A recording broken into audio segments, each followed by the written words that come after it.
कैसे हैं आप सभी? मैं आशा करती हूँ आप सभी लोग स्वस्थ एवं प्रसन्न होंगे। आज हम हमारा पाठ बुद्धि और भाग्य को पढ़ेंगे और समझेंगे। तो आइए हम अपना पाठ प्रारंभ करते हैं। यह है हमारा पाठ 3, बुद्धि और भाग्य। एक बार की बात है, बुद्धि और भाग्य में किसी बात को लेकर बहस शुरू हो गई। बात अपनी बहस से हटकर आपस में तू तू मैं पर उतर आई, अर्थात झगड़े पर उतर आई। भाग्य ने बिगड़ कर कहा, मैं तुमसे बड़ा हूं। समझदार बुद्धि हंसकर बोली, यह तो मैं भी कह सकती हूं कि मैं बहस बढ़ जाएगी। ये बात तो मैं भी बोल सकती हूं, लेकिन फिर क्या होगा उससे? उसके फलस्वरूप बहस और ज्यादा बढ़ जाएगी। क्या यह अच्छा ना होगा कि हम दोनों अपनी अपनी शक्ति का प्रदर्शन करके देखें? जो जीतेगा वही बड़ा होगा। दोनों ने यह निश्चय कर लिया कि हम अपनी शक्ति का प्रदर्शन करके देखेंगे, उनमें से जो जीतेगा वही विजयी बन जाएगा। भाग्य ने इस बात को स्वीकार कर लिया। दोनों अपनी अपनी शक्ति के प्रदर्शन के लिए जगह खोजने को चल पड़े। चलते चलते उन्हें एक गड़रिया नजर आया। गड़रिया अर्थात लकड़ी वाला, वो नजर आया, जो शांत भाव से अपनी भेड़ों को चरा रहा था।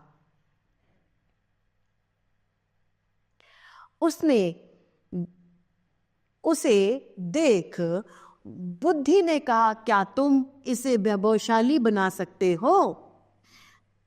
तो वो कहती है, क्यों नहीं, मैं चाहूं तो इसे सम्राट बना सकता हूं। भाग्य ने अभिमानवश यानी घमंड से यह बात कही। बुद्धि ने मुस्कुराते हुए कहा, अभागा कहीं, सम्राट बनते प्राण नहीं खो बैठे। तुम अपने वचन से पीछे हटना चाहती हो? भाग्य ने गुस्से से कहा, नहीं, बिल्कुल नहीं, मुझे स्वीकार है, तुम इसे सम्राट बना दो। मैं जब इसे लोगों पर शासन करते देख लूंगी, तब तुम्हारे सामने अपना सिर झुका दूंगी, नहीं तो तुम्हें मेरे सामने झुकना पड़ेगा। यह बुद्धि कह देती है। ठीक है, ये किसने कहा? भाग्य ने। यह कहते ही भाग्य गड़रिये पर अपनी कृपा का हाथ रखता है और बुद्धि उसका हाथ छोड़कर एक दर्शक की तरह दूर जा खड़ी होती है। अब भाग्य अपना हाथ उसके गड़रिये के ऊपर रख देता है, चरवाहे के ऊपर रख देता है, और जो बुद्धि होती है वह दूर खड़ी है, सब देखती रहती है। गड़रिया आगे बढ़ा। उस एक रत्न जड़ित खड़ाऊ, यानी पैरों में पहनने वाली जो चप्पल जैसी होती है, लकड़ी की खड़ाऊ, वह उसका एक जोड़ा मिला। उसने उसे उलट पलट कर देखा और अपने पैरों में पहन लिया। फिर प्रतिदिन इसी तरह भेड़ बकरियां चराने लगा। वो रत्न जड़ित खड़ाऊ पहनकर ही भेड़ बकरियां चराता था। एक दिन वहां से किसी दूसरे देश का सौदागर गुजर रहा था, यानी व्यापारी गुजर रहा था। अचानक उसकी नजर गड़रिये की पैरों पर पड़ी। उसने हैरानी से पूछा, यह तुमने किस चीज की खड़ाऊ पहन रखी है? ये पत्थर की है और बड़ी भारी है, घिसती भी नहीं है। गड़रिये ने सरल स्वभाव में उत्तर दे दिया। क्या तुम इन्हें बेचोगे? व्यापारी कहता है, क्या तुम इसे बेचना चाहते हो? बेचने क्या होगा, यदि तुम्हें पसंद है तो इन्हें ले जाओ। इस पत्थर की जोड़ी को तुम्हारे सिवा खरीदेगा भी और कौन? वह ये बात कह देता है। क्यों? क्योंकि उसके अंदर बुद्धि नहीं है। अच्छा बताओ, तुम्हें इसकी क्या कीमत दूं? क्योंकि यह खड़ाऊ का जोड़ा मुझे बहुत पसंद है, मैं इसे हर कीमत पर खरीदने के लिए तैयार हूं। गड़रिया कहता है, अरे मुझे कुछ नहीं चाहिए, बस तुम मेरी झोपड़ी में एक बोरी भुने हुए चने रखवा दो। मैं रोज गांव जाने पर थक जाता हूँ, खा पी कर यही मस्त रहा करूँगा। सौदागर बड़ा खुश हो जाता है, चने की बोरी वहां रखवाई और खड़ाऊं का जोड़ा लेकर अपनी राह में चल दिया। अपने देश पहुंचकर उसने वह खड़ाऊं का जोड़ा वहां के महामंत्री को भेंट कर दिया ताकि उसे व्यापार में और अधिक सुविधाएं मिल सके। अब इधर गडरिये को नंगे पांव देखकर भाग्य ने रत्नों से जड़ा हुआ एक बढ़िया खड़ाऊं का जोड़ा उसके सामने रख दिया। गडरिया उसे पहनकर अपनी भेड़ बकरियां फिर से चराने लगता है। कुछ दिनों बाद वही सौदागर उधर से गुजरा। रत्नों से जड़ा हुआ खड़ाऊं का जोड़ा उसके पैरों में देखकर आश्चर्यचकित रह गया और मन ही मन सोचने लगा, इस गडरिये पर भाग्य की अपार कृपा दिखती है। उसने गडरिये से कहा, तुम्हें ऐसी बढ़िया खड़ाऊं कहाँ से मिल जाती हैं? उसने अपने आप में न जाने कौन आकर मेरी राह में रख जाता है, मैं तो बस इन्हें पहन लेता हूँ। गडरिये ने एक सरलता से उत्तर दिया। वो कहता है, मुझे तो पता ही नहीं ये कहाँ से आ जाती हैं, अपने आप को ही रख के चला जाता है और मैं इनको पहन लेता हूँ। क्या तुम इन्हें भी बेचोगे? हाँ हाँ, ले जाओ। यह कहकर गडरिये ने अपने पैरों से खड़ाऊं उतार कर उस व्यापारी के सामने रख दी। व्यापारी मन ही मन सोचने लगा कि अपने देश चलकर वहां के सम्राट की सेवा में इन्हें भेंट करूंगा, इसके बाद सम्राट से अपना मेलजोल भी बढ़ जाएगा। अब सौदागर के पास में बुद्धि है, वह बुद्धि का प्रयोग करके आगे बढ़ रहा है, और इसके पास बुद्धि नहीं है तो इसके पास सब कुछ होकर भी यह वहीं का वहीं स्थिर है। उसने अब की बार 2 बोरी चने और 10 भेली गुड़ गडरिये को झोपड़ी में रखवा दिए और खड़ाऊं लेकर अपनी राह पर चल दिया। अपने देश जाकर वह सम्राट से मिला और खड़ाऊं का जोड़ा अच्छी तरह सजाकर उन्हें भेंट कर दी। सम्राट इतनी बेशकीमती खड़ाऊं को देखकर स्तब्ध रह गए, यानी हैरान हो गए। बोले, वाह, बहुत ही सुंदर खड़ाऊं हैं, तुमने कहाँ से मिली? सौदागर बोला, भारत सम्राट मेरा मित्र है, शिकार के समय मैंने उनके प्राणों की रक्षा की थी, इस पर उन्होंने खुश होकर मुझे पुरस्कार में दी थी। मैंने सोचा इतनी बहुमूल्य खड़ाऊं सम्राट के पास ही शोभा देती हैं। आशा है आप इस दास की तुच्छ भेंट को स्वीकार करेंगे। अब यहाँ पर ये सौदागर जो है बुद्धि का प्रयोग कर रहा है और आगे बढ़ने की लालसा कर रहा है। सम्राट ने सौदागर की प्रार्थना सहर्ष स्वीकार कर ली। पुरस्कार के तौर पर सम्राट ने उसे 1 लाख मुद्राएं दी और पूछा, क्या भारत सम्राट के कोई जवान पुत्र भी हैं? अभी वे खुद जवान हैं और अविवाहित हैं, बड़े ही शांत और सज्जन हैं। सौदागर के पास अब झूठ बोलने के सिवा कोई चारा नहीं था। वह हर तरह से सम्राट को खुश करना चाहता था। कैसा रहे यदि उनके साथ हमारी राजकुमारी का विवाह हो जाए, अति सुंदर। वे इसे अपना सौभाग्य समझेंगे। सौदागर की आंखों में इस समय लाखों रुपए की बेशकीमती खड़ाऊ पहने हुए गडरिया घूम रहा था। सम्राट ने प्रसन्न होकर सौदागर को हर तरह की सुविधाएं और राजदूत की पदवी दे दी और बोले, अब तुम जाकर अपना काम शुरू करो। सौदागर प्रणाम करके चला तो गया, पर उसका दिल चिंता के बोझ से दबा हुआ था। अब उसके मन में चिंता आ गई थी, क्या पता अब मैं कैसे राजकुमारी का विवाह उस गडरिये से करवाऊंगा। ऊंटों पर सैकड़ों मन पीतल लादकर वह फिर व्यापार के लिए चला। चलता चलता वह उसी गडरिये की झोपड़ी के पास पहुंच गया। गडरिया दूर कहीं भेड़ चराने गया हुआ था। सौदागर ने अपने नौकरों को ऊंटों से सामान उतारकर पड़ाव डालने की आज्ञा दी, अर्थात तंबू डालने की आज्ञा दे दी। धरती पर पीतल की सिल्लियों का ढेर लग गया, चारों ओर खेमे ही खेमे गड़ गए। शाम को गडरिया लौटा, एक दूसरे को देखकर खिल उठे। गडरिये के पैरों में अब एक और बेशकीमती खड़ाऊं का जोड़ा था। यह देखकर सौदागर की आश्चर्य की सीमा ही नहीं रही। वह अब फिर से आश्चर्यचकित हो गया। सोचने लगा, जरूर यह आदमी कोई जादूगर है। भाग्य पूरी तरह से इसके सहयोग में तुला हुआ है और इस मूर्ख को पता ही नहीं है कि वह अपने पैरों में कितनी कीमती चीज पहने हुए है। फिर सोचने लगा, देखने में भी सुंदर है, इसे सम्राट क्यों न बनाया जाए। कुछ रुपया मेरे पास भी है, यह चारागाह और इधर उधर की जमीन खरीद लूंगा, यही महल और किला बनवा दूंगा, कुछ सैनिक और नौकर रख लूंगा। फिर विवाह के बाद जो दहेज मिलेगा वह सब तो अपना ही होगा। यह राजा और मैं मंत्री। वह अपने मन में सोच सोच कर बड़ा प्रसन्न होने लगा, क्योंकि उसमें गडरिये में तो बुद्धि ही नहीं है। भाग्य ने उसका हृदय के भाव को पढ़ लिया और वह खिल उठा।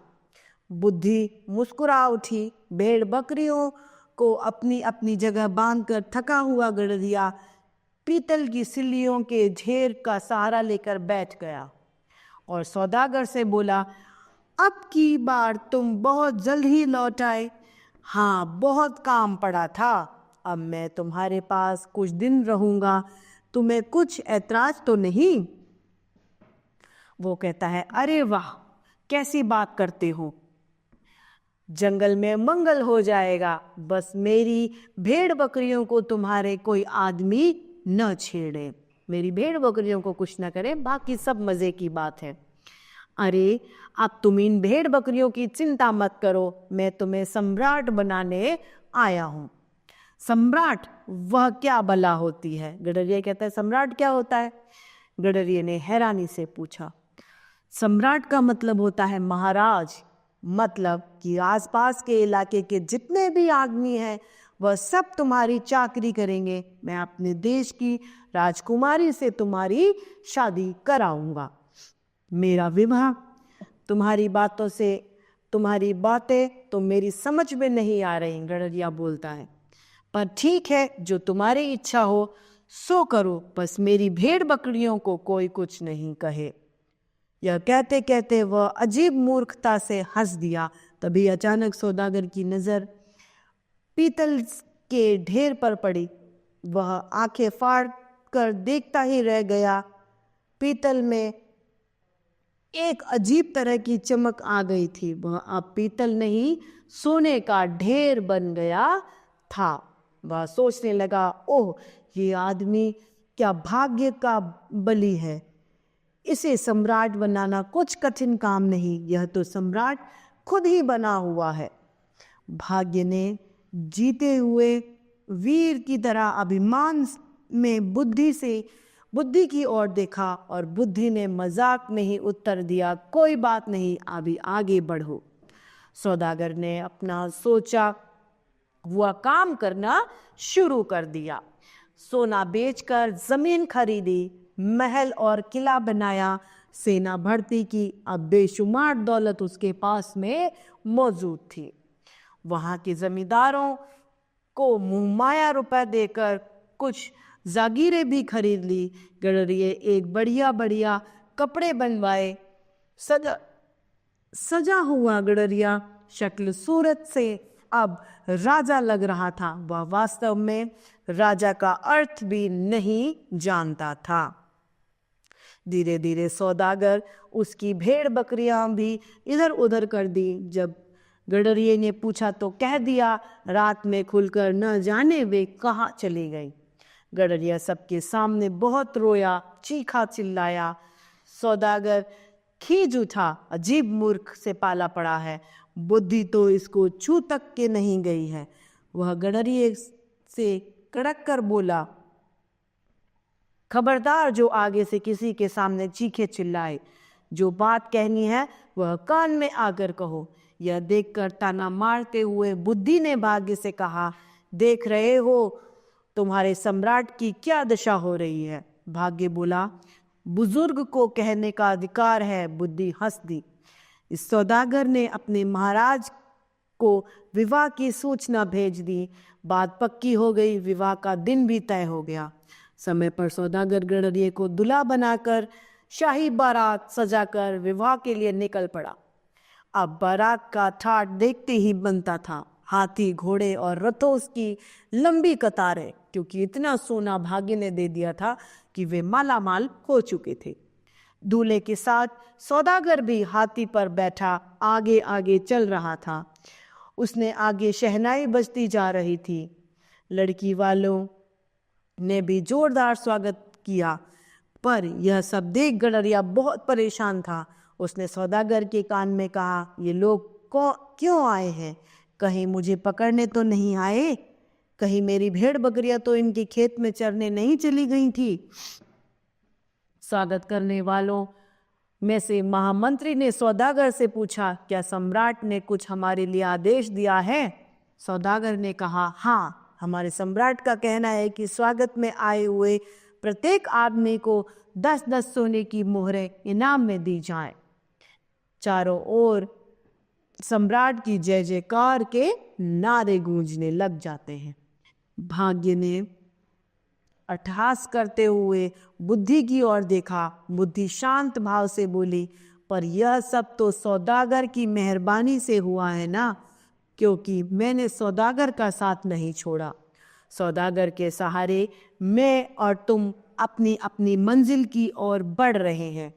इस कहानी के अंत में हमारी हार या जीत का फैसला होगा। बुद्धि कहती है, तुम गडरिये के साथ हो और मैं सौदागर के साथ हूं। बात आगे बढ़ती है। बारात की अगवानी हुई, दावत का रंग जमा, फिर रात को भावरे पड़ी। भावरों के बाद दूल्हा बना गडरिया चित्रशाला में चला गया। वह बहुत परेशान था। डर के मारे उसका बुरा हाल था। वह बार बार सोचता, आखिर यह सब क्या था? मैं फिजूल ही सौदागर के चक्कर में पड़ गया हूँ। आधी रात को गडरिये को पायलों की झुनझुन की आवाज सुनाई दी। पायलों की झुनझुन से गडरिये का मन बेहद ही डर से भर गया। अब उसे बहुत ज्यादा डर लगने लग जाता है। वह कांप उठा। उसने बचपन में भूत प्रेम और डाकिनों की कहानियां सुनी थी कि वह रात के समय में आकर लोगों को मार डालती हैं। उसने अनुभव किया कि वह आवाज पास ही से आ रही है। कुछ देर बाद किसी ने कमरे का दरवाजा खटखटाया। वह भय से पीला पड़ गया। उसका दम फूल गया। अपने बचने का अब उसे कोई उपाय नहीं सूझ रहा था। वह लपका खिड़की से नीचे छलांग लगाने लगा और उसकी मौत अब नजदीक थी। तभी बुद्धि ने भाग्य से कहा, इसे बचाओ, तुम्हारा सम्राट मौत के मुंह में जा रहा है। भाग्य चुपचाप खड़ा था। उसकी समझ में कुछ भी नहीं आ रहा था। वह झुंझला कर बोला, क्या करो? अजीब मूर्ख से पाला पड़ा है। तुमसे बन पड़ता है तो तुम ही इस मूर्ख को मरने से बचाओ। मैं अपनी हार मान लूंगा। तथास्तु, ऐसा ही हो। यह कहकर बुद्धि गडरिये के दिमाग में घुस गई। बुद्धि के आते ही ऊंचाई से धरती को देख गडरिये ने सोचा, नीचे गिर कर मरने से क्या लाभ होगा, और फिर राजमहल में डाकिनों का क्या काम। तभी वह खिड़की को छोड़कर कमरे में लौट आया। फिर उसे ध्यान आया, जिसके साथ रात में मेरी भावरे पड़ी थी, उसके पैरों में से भी ऐसी आवाज आ रही थी। हो सकता है मेरी दुल्हन मुझसे मिलने आई हो। ओह, मैं भी कैसी मूर्खता करने जा रहा था। धीरे धीरे सारी कहानी उसके दिमाग में घूमने लगी। अब उसने हंसते हुए द्वार खोला, दुल्हन का स्वागत किया। दोनों खिल उठे। दूसरी ओर भाग्य बुद्धि के सामने अपनी हार मानकर झुका हुआ खड़ा था। अतः यह सिद्ध होता है कि भाग्य से बुद्धि ज्यादा बड़ी है। बुद्धि और भाग्य दोनों का साथ जरूरी होता है। यह एक लोक कथा है। अब इस पाठ के शब्दार्थ देखते हैं। तू मैं अर्थात झगड़ा होना या कहासुनी होना, खड़ाऊं अर्थात पादुका, सौदागर यानी व्यापारी, शब्द मतलब हैरान, तुच्छ मतलब हीन, राजदूत मतलब वह दूत जो राज्य या देश, एक देश से दूसरे देश में भेजा गया हो, पड़ाव यानी यात्रा के बीच में जहाँ रुकते हैं, सिल्ली अर्थात हथियार की धार तेज करने वाला पत्थर, खेमे अर्थात तंबू या डेरा, बला यानी विपत्ति, अगवानी अर्थात स्वागत करना, तथास्तु मतलब ऐसा ही हो। अब है अभ्यास कार्य में पहला मौखिक प्रश्न क। बुद्धि और भाग्य अपनी शक्ति का प्रदर्शन कर क्या सिद्ध करना चाहते थे? बुद्धि और भाग्य दोनों एक दूसरे से ज्यादा एक अपने आप को सिद्ध करना चाहते थे। ख। बुद्धि ने भाग्य को चुनौती देते हुए क्या कहा? बुद्धि ने भाग्य को चुनौती देते हुए कहा कि मैं सबसे ऊपर हूं। ग। भाग्य जब अपना कार्य कर रहा था तब बुद्धि एक दर्शक क्यों बन गई? वह देखना चाहती थी कि भाग्य के भरोसे क्या हो सकता है, भाग्य की जीत कैसे हो सकती है बिना बुद्धि के। प्रश्न पहला, लिखित प्रश्न में से पहला क। बुद्धि और भाग्य में किस बात की बहस हो रही थी? बुद्धि और भाग्य में कौन ज्यादा है, इस बात की बहस हो रही थी। ख। गडरिया अपने कीमती खड़ाऊ सौदागर को क्यों बेच देता है? गडरिया अपने कीमती खड़ाऊ सौदागर को इसलिए बेच देता है क्योंकि उसे उसके मूल्य के बारे में कुछ पता नहीं होता, उसमें बुद्धि नहीं होती है। ख। ग। सौदागर गडरिया को सम्राट क्यों बनाना चाहता था? सौदागर राजा की बेटी राजकुमारी से, जो राजा ने विवाह का प्रस्ताव किया था, उसे गडरिये की शादी कराना चाहता था, अतः वह गडरिये को सम्राट बनाना चाहता था। घ। पीतल का ढेर सोने में कैसे बदल गया? पीतल का ढेर भाग्य द्वारा सोने में बदल दिया गया था। ड। सौदागर ने गडरिये से कीमती खड़ाऊ लेकर उनका क्या किया? सौदागर ने गडरिये से कीमती खड़ाऊ लेकर उसे राजा को भेंट कर दी। अब है प्रश्न दूसरा, रिक्त स्थान की पूर्ति कीजिए। क। एक बार बुद्धि और भाग्य में किसी बात को लेकर बहस हो गई।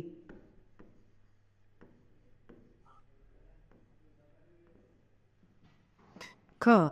एक दिन वहां से किसी दूसरे देश का सौदागर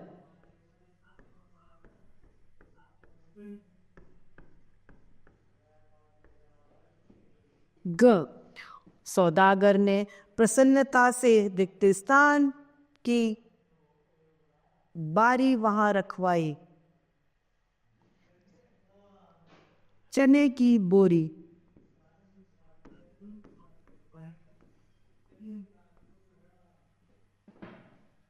घ। शिकार के समय मैंने उसके प्राणों की रक्षा की थी।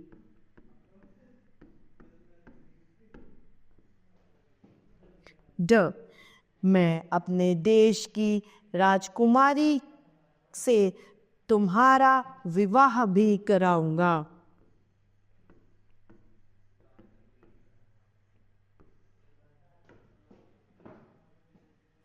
अब है बहुविकल्पीय प्रश्न।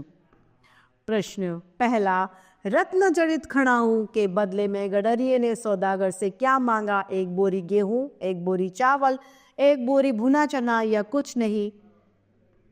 चना। सौदागर ने कीमती खड़ाऊ का जोड़ा किसे भेंट किया? राजा को, सेनापति को, महामंत्री को या गडरिये को? राजा को।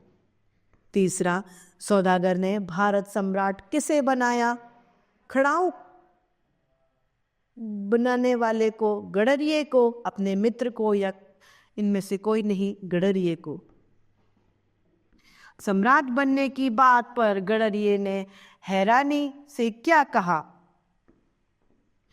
ये क्या बला होती है, मुझे सम्राट नहीं बनना, वो तो बहुत बड़ा आदमी होता है, या ये सभी, ये क्या बला होती है। 5वां, इस पाठ का मुख्य भाव क्या है, बुद्धि बड़ी या बल, नेले पर दहला, जिसकी लाठी उसकी भैंस, या इनमें से कुछ नहीं, बुद्धि बड़ी या बल। तो इस तरीके से हमारा यह पाठ समाप्त होता है। मैं आशा करती हूँ आप सभी लोगों को यह पाठ भली भांति रूप से समझ में आया होगा। तो आज के लिए इतना ही, फिर मिलते हैं। धन्यवाद।